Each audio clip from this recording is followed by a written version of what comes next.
All right, this is Deanna Marie, and welcome back here to the Clusie. And today we're going to be talking about how you do not get to determine what manna you're eating until you get to your promised land, okay? So let's get started. All right, so go to Exodus chapter 16, verse 31 is the Bible verse of the day. And I guess you can read all of chapter 16 if you want to get the full amount of the knowledge, because that's what I'm going to be talking about today. All right, so back history. We have Israel. They got set free, God set them free, used Moses, parted the seas, and now they're walking in the wilderness to their promised land. God has given them a promise. He said that he is the promised land. It's over there. It's going to be fantastic. There's tons of stuff there for them, but in order to get there, they got to walk through this wilderness. Now, first thing, the wilderness is only supposed to take 40 days. These people were walking for 40 years because they wouldn't stop complaining. They wouldn't do what God asked them to do. Okay, so I'm telling you right now that you don't get to determine how long or short the process is. That's the first thing. So you better just do what he's asking you to do so that you can just get there and be done, right? So the manna, where do we get the manna from? The manna comes from food from heaven. That's what it is. And God gives it to them because they start complaining. Okay, this is the first lesson. Don't complain, guys. Really don't. Don't look to your past, because these people started saying, oh, I wish that we were back in Egypt because when we were there, we had this kind of food and this, and we're out here, we're starving. You brought us out here to die and all this other stuff. That's what they start doing, right?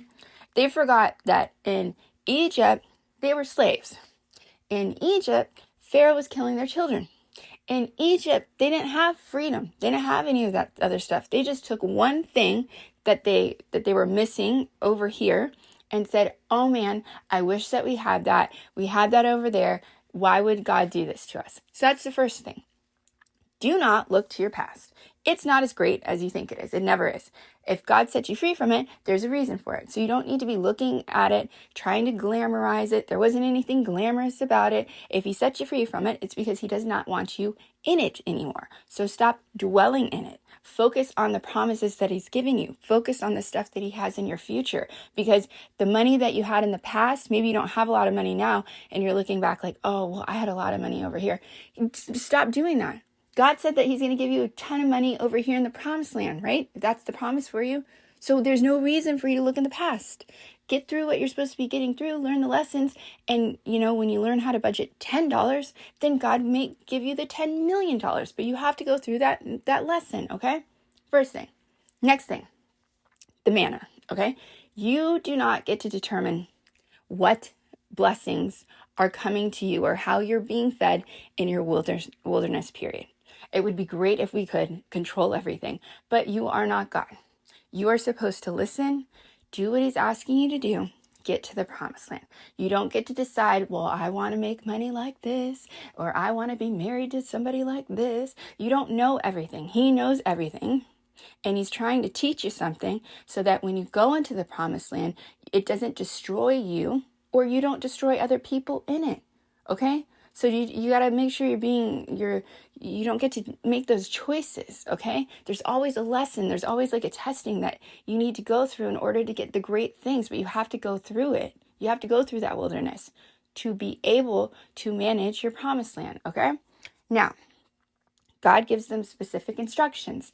They can eat the manna, go out every day. They're just going to be fed. They don't really have to do anything. They're just going to walk outside, pick up the manna off the ground, and then on the 6th day, pick up twice as much.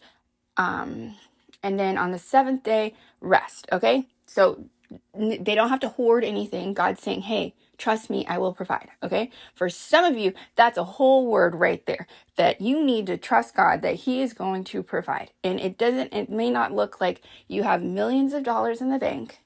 It may not look like all glitzy and glamorous in your bank account or something like that, but he will make sure that you are fed daily. You don't have to do that. This is just the process so that you can work towards your promised land. That's all this is. And you have to learn how to be grateful and thankful. You can't get a new car if you're not thankful for the car that you have now. Or maybe you don't have a car. Maybe you have a bike. Maybe you ride the bus. Maybe be grateful for that so that he can give you what he wants to next. Okay? Just saying. Then you can move on to the promised land stuff, okay?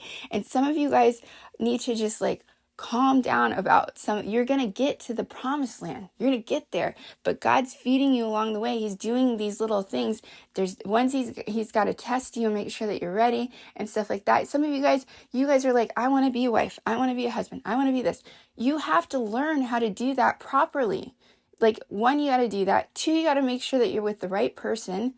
But you need to learn how to be a wife while you're single before you can actually be somebody's wife, like in person. That's a process. You don't just like, you're not just going to wake up and be like, oh, the best wife. It's like a process where you have to learn preparation. Remember Esther, we always talk about that.